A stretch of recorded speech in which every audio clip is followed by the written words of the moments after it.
За сайн байцгаана уу? Та бүхэнд энэ өдрийн мэндийг хүргэе. Шинэ Монгол Харамаа Бүжиг сургуулийн технологийн багш Ховор Эрдэнэ байна. Ингээ өнөөдөр багш та бүхэндээ технологийн хичээлийг заа явуулахаар бэлэн боллоо. Өнөөдрийн хичээлээр цаасыг тэгш шимтэй нуглах аргаар техникийн загвар бүтээх гэсэн ийм сэдв орох гэж байна. За өнөөдрийн хичээлийн аюулгүй ажиллагааны дүрмийг эхлээд багш нь танилцуулах ёстой. Хичээлийн багаж хэрэгслийг зориултын дагуу ашиглах, үзүүртэй болон эртээ багаж хэрэгсэлтэй маш болгоомжтой харьцах, багажийг нэг нэгэндээ дамжуулахдаа ишээр нь өгөх, мөн эртээ багажийг шидэж өгөхийг хориглоно. Гараа эсгэх, шалбалах зэрэгээс бас урьдчилан сэргийлж ажиллаарай гэж хүүхдүүдэд бас хэлэх байна. За ингээд өнөөдрийнхөө хичээлийг эхэлье. За өнөөдрийн хичээлд маань энэ хэрэглэгдэхүүнүүд байна орно. За өнгийн цаасан, за шугам, за гортиг, хайч, цаасны цав. За ийм хэрэглэгдэхүүнүүд маань өнөөдрийн хичээл орох нэ. За хичээлийн ихэнд багш нь тэгш хим гэж юу вэ гэдгийг эхлээд та бүхэндээ танилцуулъя. За тэгш хим гэдэг бол ялва нэгэн дүрсийг дундуур нь нуглаад за үзэхэд нэг тал нь нөгөө талтайгаа хэлбэр болон хэмжээнийхээ хувьд тэнцүү байгаа энэ давхцлыг тэгш хим гэж нэрлэдэг юм байна. За ингээ бүгдээрээ хамгийн эхлээд нэг өнгө сонгоё. За хүүхдүүд маань ямар ч өнгө сонгож болно, дуртай өнгө сонгож болно. За багш нь улаан өнгийг сонголоо. За улаан өнгийг зөвлөж улаан дүрсээ голоор нь нуглаад за энэ тэгш өнцөгт болголоо. За энэ дээр бүгдээрээ техникийн загвар зохион бүтээх гэсэн юм чинь бүгдээрээ машиныхаа дүрсийг зурж болно. За ямар ч хэлбэртэй ямар ч дүрстэй машин байж болно. За нэг зүйлийг анхааруулж хэлэхэд энэ цаас маань ингээд илэрхээр хоёр тал нь тэнцүү юм цаас болж байгаа. Тэгэхээр энэ дээдлийн нугалсан хэсгээ машиныхаа яг дээдлийн хэсэг дээр тааруулна гэж ойлгох нэ. За тэгээд бүгдээрээ машина зуръя.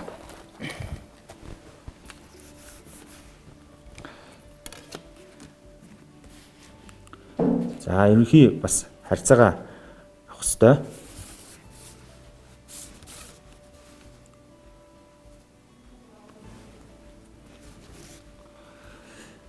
За ямар ч төрлийн машин зурж болох байгаа.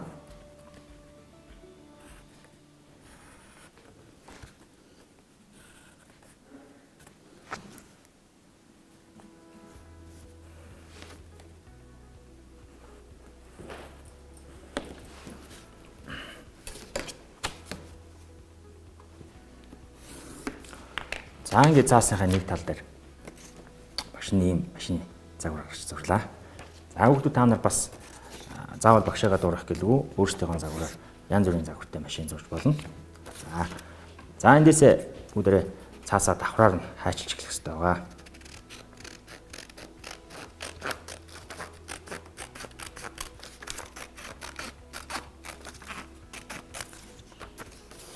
За хамгийн гол анхаарах зүйл бол дээдлийн энэ хэсгээс салгаж хайчилж болохгүй. Энэ хэсэг яг үргэлжлээрээ байх хэрэгтэй гэдгийг анхаарах хэрэгтэй. Ингээ бүгдээ хайчлаа.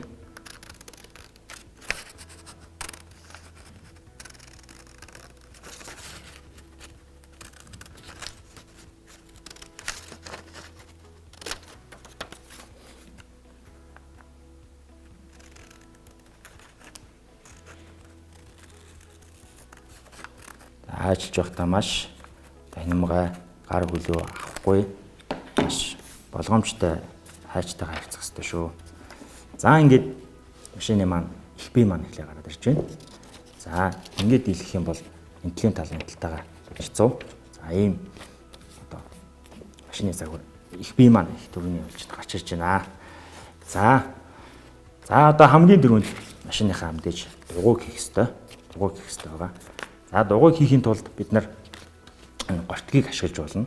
За эсвэл энэ цавныхаа энэ тойргийн тагныхаа тойргийг ашиглаж болно. За скотч ч юм уу дугуй дүрстэй юмнуудыг ашиглаад хар өнгийн цаасан дээр бүгдээрээ хийж болно.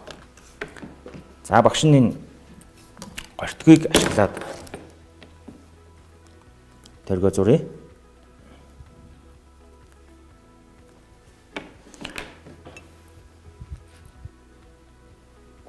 За 3-р ингээд. За ингээд нэг удаа зурсан энэ тойргоо одоо 4% гаргахын тулд яах вэ гэхээр бүгдээрээ цаасаа 4 ингээд биш нийжил одоо харьцаатайгаар ингээд нугалчна гэсэн. За ингээд 1 2 3 4. За энэ 4 нугалцсангаараа сайхан зургийг дагуулад хаашлахаар 4 ширхэг дугуй гарч ирнэ.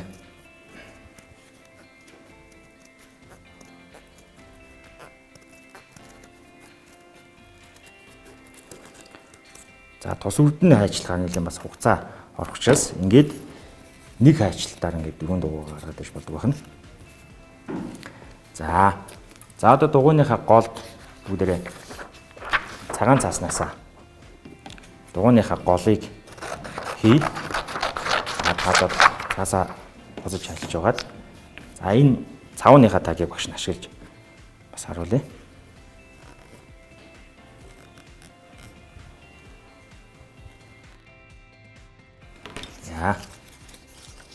За яг сайхан аргаар.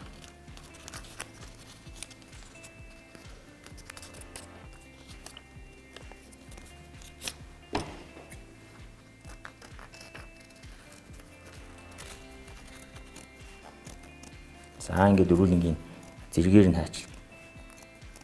хаачлаад 4 ширхэг дугуй дүрсээ гаргаж байгаа. За энэ 4 дугуй дүрсээ бүгдээрээ цаавгаа ашиглаад дугуйныхаа голд наачи. За нэг дугуй маань эмхүү байдалтай болж байна.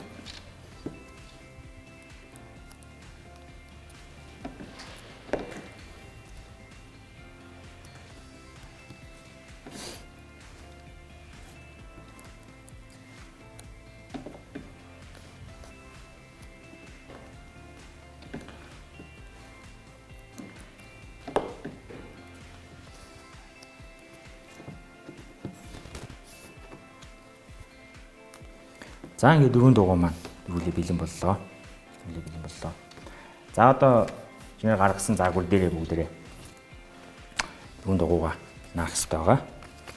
За дугуйныхаа энэ тал дээр нь цаавгаа төрөж хагаад за дугуйгаа бас их дээр биш, их доор биш ингээд тааруулаад яг тэг шимээр нь тааруулаад наах хэрэгтэй.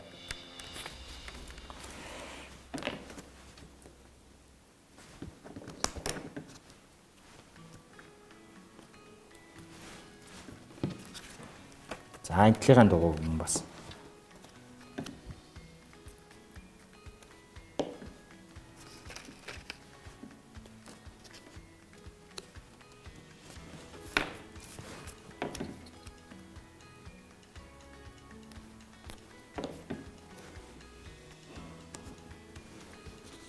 за ингээд машин маань ерөөдөө босоод ирлээ. За тэг шимтэй биетээр одоо загвар зохион бүтээж байгааг бол зорилго нь тэг шимтэй учраас энэ биет маань ингээд босоод зогсож харагдаж байгаа маа та бүхэнд. За одоо энэ машина бүгдээрээ чимэглэх хэрэгтэй байгаа. За хамгийн дөрөв цэнхэр өнгө аваад цонхнуудыг хийх хэрэгтэй байгаа тий. За цонхнуудыг. За энд бүгдээрээ нэг зүйлийг анхаарай. Өөрөөр хэлбэл энэ талд харагдаж байгаа бүх зүйл энэ талд яг адилхан харагдах учраас яг нөгөө тэг шим гэдэг зүйлээ бас барьж авах хэрэгтэй. За тэг шимийг барихын тулд бид нэр түрүүн машин ажилласан шигээр нугалж агаад хаашиж гаргасан гэдэгтэй яг адилхан энэ бүгдээгээ ч гэсэн яг нугалж агаад гаргаад байна гэсэн үг. Тэгэхээр нэг тал нөгөө талтаа яг адилхан гарна гэж тэрийг гол нь сурагчд маань ойлгох хэрэгтэй. Тэгэхгүй энэ талын цонхыг нэг тусдаа хаачлаад нөгөө талын нэг тусдаа хаачлаадах юм бол хэлбэрийн хувьд хэмжээний хувьд тухайн зүйл маань өөр болоод ах учраас сайхан аргыг бүгдээ ашиглая. За энэ дээр цонгоо яг ингэ тааруулъя бүгдээ.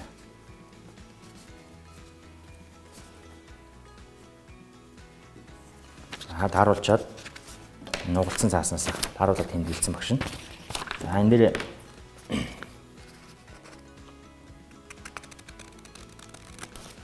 зүсч явлаа. За уртлын цонх маань ялгаа авахгүй ингээд тэг шинтэй болж байна. Одоо энийг салгах чинь нэг голоор нь. Энэ бол хоёр талдаа наагдах учраас нэгийг салгах гэнэ. За салгаад цаавгаа түрхэд.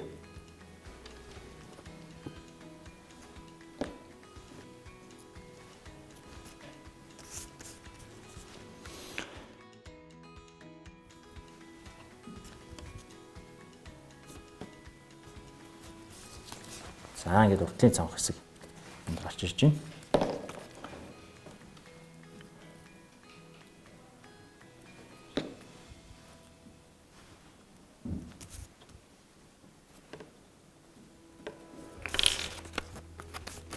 За ингээд хоёр талын манцан хоёлаа яг тэг шинтэй дүрс учраас хоёлаа яг адилхан гарч ирж байгаамаа.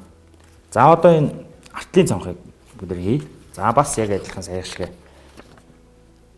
тэг шимийнхаа одоо нугалмыг одоо ашиглаад артлын цонхыг бүдэрхий.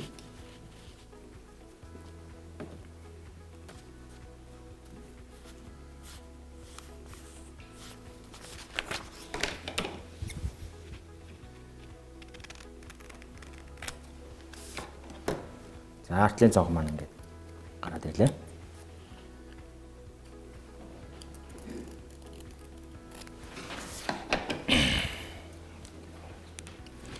За арийнхаа цонхыг бүгдээ наачи.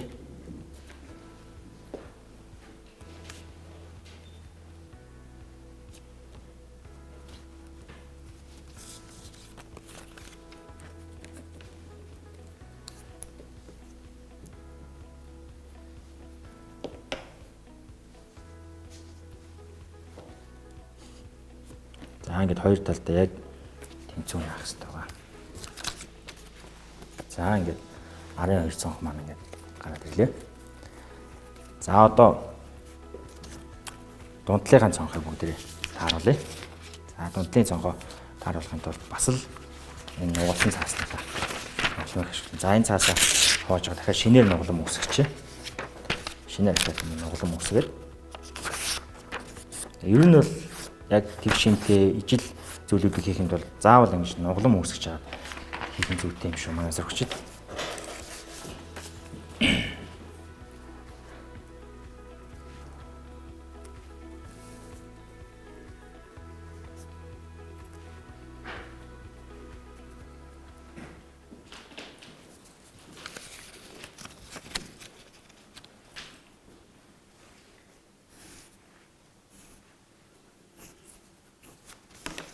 Багш нэрнхий хэмжээ авч байгаад ингээд зурчлаа. За эндээсээ аваад ажиллана.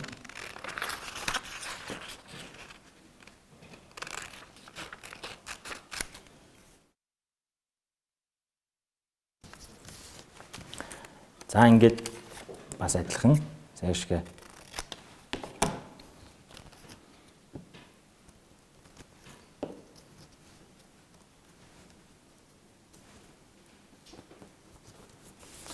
за ингээд уртлын цонхыг наан элтэн ч гэсэн адилхан саяхан ижил хэмжээтэй цонхоо наагаад за гихэмчлэнгээр ингээд хийж яваад загвар маань ингээд бэлэн болно. За энэ дэр одоо өшөө нэмээд юу ч хийж баяжуулж болно хүүхдүүд маань. За энд гэрлэн дохио тийм ээ артлын чимэглэл за өшөө зөндөө чимэглэлүүдийг хийгээд ашиглаж болно.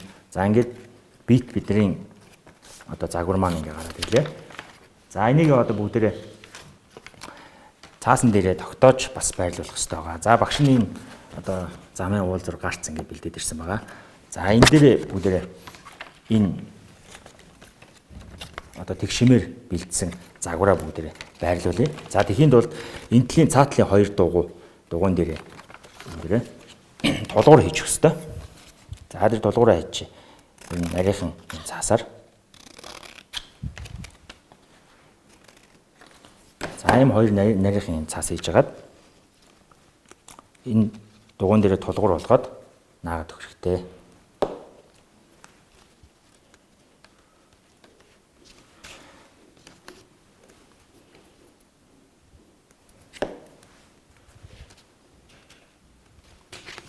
За ингээд тулгуур болгоо наацсан тий. За энийг одоо зам дээрээ бэхэлж өгөх хэрэгтэй. За цавгаа төрөж хагаад зам дээрээ бэхэлж өгөх хэрэгтэй. За ингээд хаана байрлуулахаа сонгоод